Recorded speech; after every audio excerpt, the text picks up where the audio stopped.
I'm afraid that the testimony I give is slightly different from what very many people give, because they often point to a particular moment when there was a flash of light and an immediate transformation and things were different. I have tended to see my life differently as I've interpreted my life throughout the years. And I've come to see what community means, how we are formed, shaped, and fashioned before we have our own individual self-consciousness, and how, by the grace of God, there are influences that come to bear upon us to make us the kind of people we are.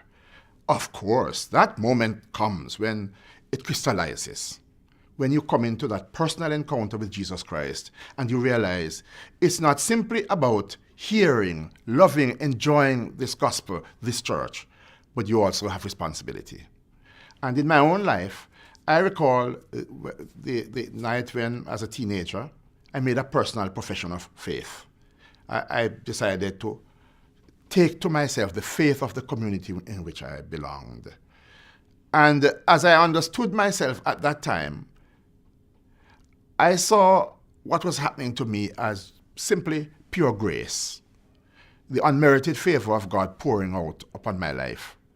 I didn't see my response as making a decision to do anything.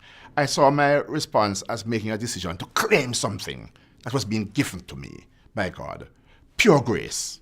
So that evening of my conscious conversion is important. But I've noticed that walking along the journey of life, I continue to grow, always seeking to better understand. I'm afraid at my age I'm still doing that. Always seeking to better understand, always seeking to better discern God's gracious favor in the life of a person.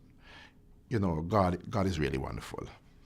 And I think day by day I'm being formed in that reality.